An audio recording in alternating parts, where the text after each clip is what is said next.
Se ele não existe, por que eu tenho essa necessidade? É uma coisa de falar assim, a necessidade da abelha pelo pólen, mas o pólen não existe. A necessidade da tartaruga pelo mar, mas o mar não existe.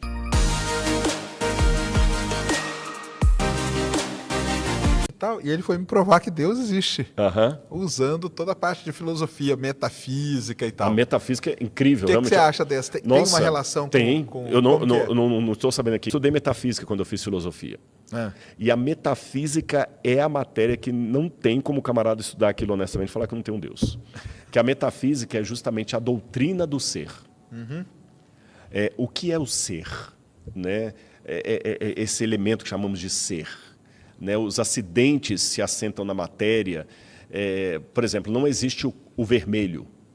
Existem coisas avermelhadas. Sim. Esses são os acidentes. Né? Mas o que é o ser, o ente mesmo, a essência daquilo? E aí você vai trabalhando com aquilo, você trabalha a questão do ente supremo. Tanto é que na filosofia, eu acho que ele tem razão. Porque a metafísica... Ele veio sem diz ele que me provou, né, Guilherme? A metafísica, ela te põe... Porque é aquela pergunta básica, o mistério da existência. São duas perguntas que você tem que fazer. E é interessante, muitos fogem dessa pergunta. Por que tem algo ao invés de nada? Porque, por exemplo, para mim, o universo ele não tem propósito. Entendeu? Para mim não tem. Para mim, tudo isso aqui é um acaso. Entendeu? O universo ele não está nem aí se tem vida aqui, se tem vida num outro lugar e tal, não sei o quê. É frio. É frio, né? Não é que ele é frio, é que ele não tem... Nossa, por acaso apareceu isso aqui e nós estamos aqui e tal, mas uma frase que eu falo toda a apresentação minha, que é super triste, que é o seguinte: daqui 120 anos vão estar pessoas vivendo aqui que talvez nem vão lembrar que a gente existiu. Nem vão saber. Talvez nem saibam que a gente, quanto mais lembrar. Nós estamos cercados de eventos que você está falando. Quem foi o último que usou aquela lamparina? Mas é interessante. Porque quem foi o cara que escreveu isso aqui? Mas nós estamos aqui, tem a múmia ali, e nós estamos lembrando dos caras de quantos mil anos atrás. Mas né? assim, mas a maioria é anônima. Sim. É porque ele era o faraó. Sim. Mas a maioria... Qual foi o cara que escreveu eu nem sei. Aqui que você usa, né? Eu sei que foi o Nabucodonosor, mas ele... Agora, eu entendo isso que você fala, só tem um... Você acha que o universo tem um propósito? Tem. Você acha que tem? Eu vou responder com uma indagação. Por que teria? Boa pergunta. Eu vou responder com uma indagação, tá bom? Se o universo não tem propósito, não tem significado, de onde vem esse vazio, essa sede de sentido que nós temos? Vamos raciocinar. É uma coisa nossa, né? Mas tudo bem, mas vamos raciocinar na nossa consciência. Na nossa consciência. Mas de onde vem isso? Vamos analisar dentro da natureza. Vamos ser agora bem científicos, tá bom? Dentro da natureza. Se o Pirulo estivesse aqui, ele explicaria isso melhor do que eu. Eu vou falar de maneira leiga, porque eu não sou biólogo.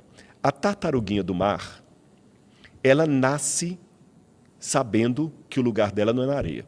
Você já viu o Projeto Tamar? Já, eu sei. Elas nascem, elas vão Eu nunca vi ninguém do Projeto Tamar dando aula de mar para as tartaruguinhas. Nunca vi. Elas têm um instinto. Ela tem um instinto. Um instinto que... Tá. E o que é o instinto? Eu poderia dar outro exemplo com a abelha. A abelha não fica dentro da colmeia. Ela sabe que, para ela produzir a coisa, ela tem que ir para fora. Tem um instinto que leva a abelha para fora. Tá. Esse instinto é complicado porque ele é informação. Informação requer pensamento. Então, de onde vem essa informação? Porque, veja bem, esse que é o problema. Com a física, eu descubro que o universo tem leis. O que nós que colocamos essas leis, né? Não, talvez não tenha, né? Não, acredito que não.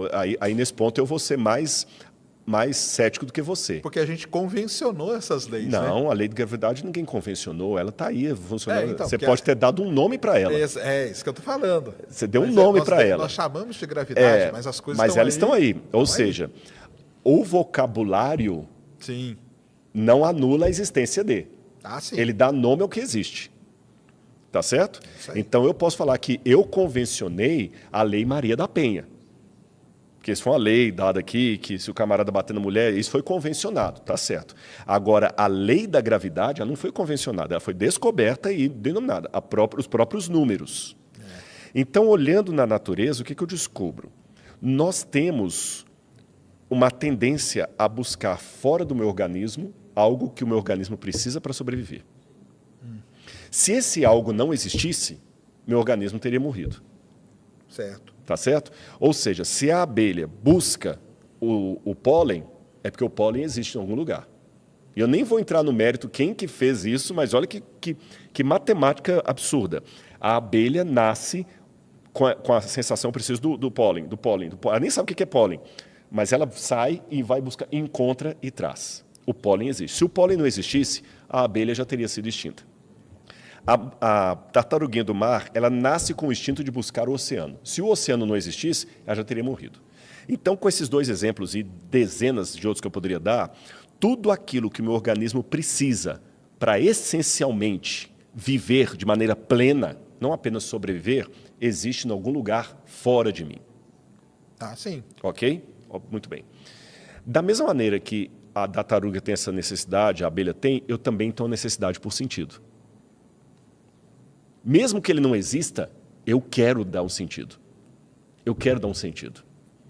Mesmo que a vida eterna não exista, você gostaria que as suas filhas vivessem para sempre. Mas aí é um sentido que a gente quer dar da gente. Não. Eu falo assim, o universo em si, Pois ele é. não está nem aí para Não, gente mas estar aqui. eu vou chegar lá. Aí eu vou chegar, aí que vou o ponto. E eu vou concordar com você. Eu tenho uma desesperada sede por significado que eu não consigo encontrar nesse ambiente. Então, isso me faz chegar a duas conclusões. Ou esse significado não existe, mas se eu falar que ele não existe, eu entro numa confusão. Se ele não existe, por que eu tenho essa necessidade? É uma coisa de falar assim, a necessidade da abelha pelo pólen, mas o pólen não existe. A necessidade da tartaruga pelo mar, mas o mar não existe. Eu tenho necessidade de eternidade, mas a eternidade não existe? Não, ela existe. Mas ela talvez não está nesse plano que eu alcanço. Aí que vem uma coisa que é uma linguagem, inclusive, da metafísica, que é a transcendência. A busca pelo transcendente. Aí o transcendente que obriga Mas aí não começa a ficar um negócio muito fora da realidade? Depende. Primeiro vamos falar a palavra realidade. Agora, o que é a realidade? Será que a realidade é necessariamente aquilo que perpassa pelo método científico? Sim. Não, claro. Ela é muito maior. Pode ser. Você entendeu? Então, assim, se eu consigo imaginar uma realidade que não perpassa pelo método científico, mas ao mesmo tempo eu não posso negá-la, mesmo sem poder mensurá-la, testemunhá-la, por que eu vou negar a transcendência de um Deus? Deus é um axioma muito forte para eu poder simplesmente falar o seguinte, não, eu não quero trabalhar com essa hipótese de trabalho. Agora, a boa notícia da Bíblia não é que Deus existe. A boa notícia da Bíblia é que Ele me ama.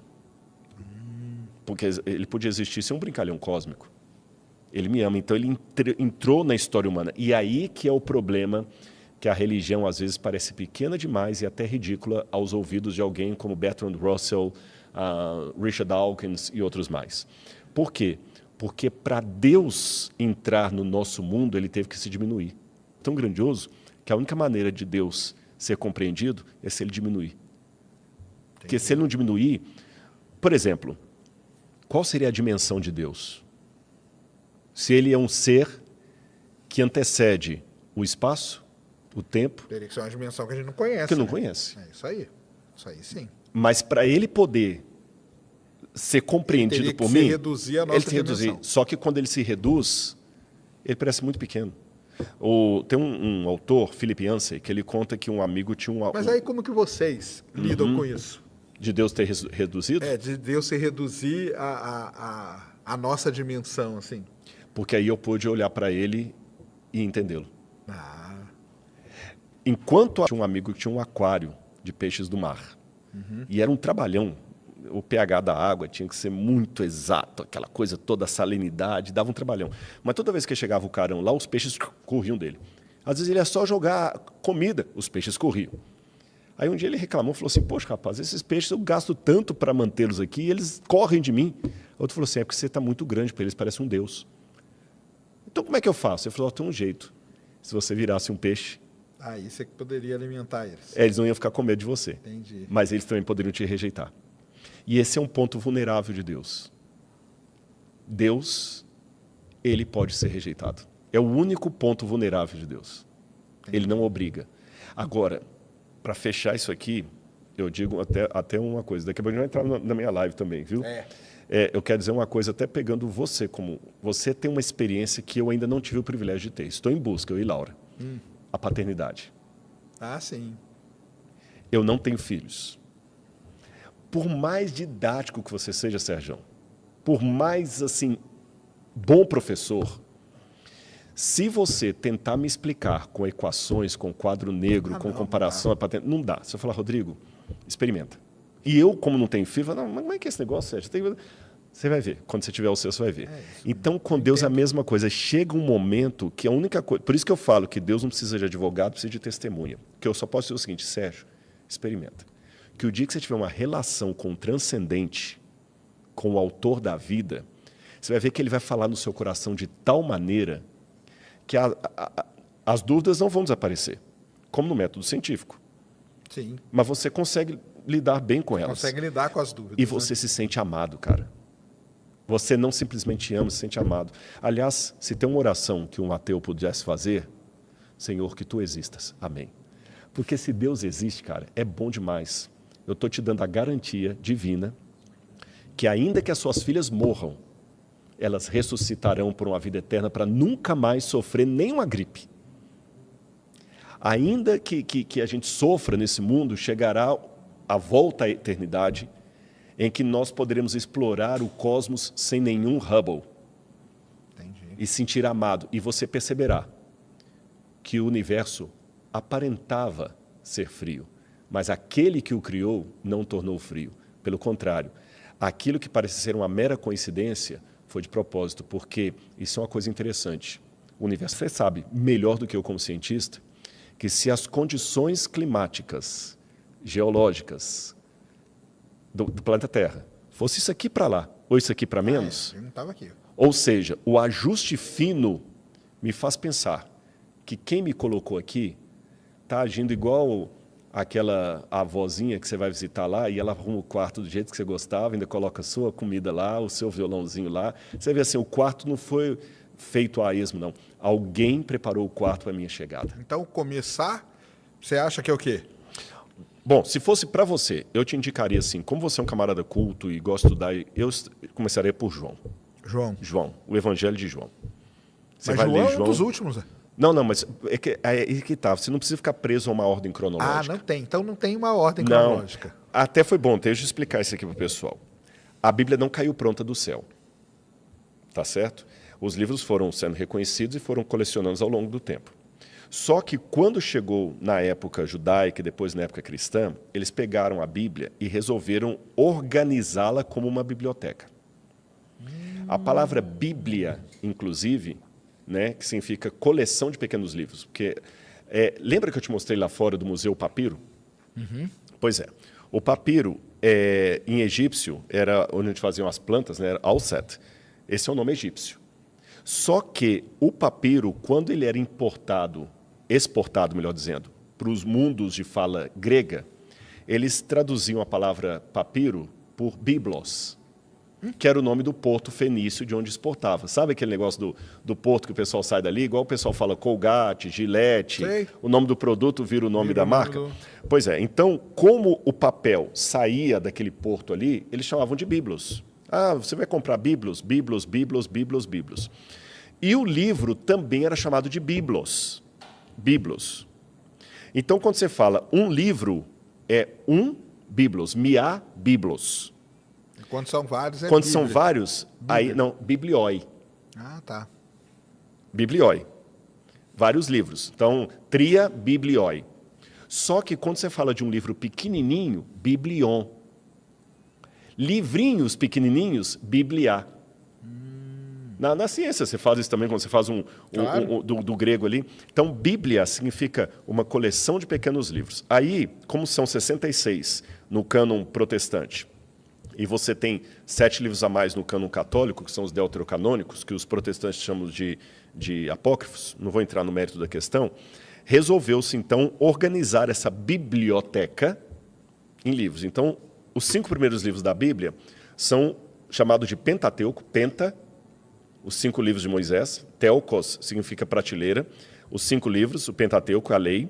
Aí depois vem os livros históricos, que vai desde Josué até o livro de Ruth, Neemias, Esther. Depois começa Jó até Eclesiastes, a seção dos livros poéticos.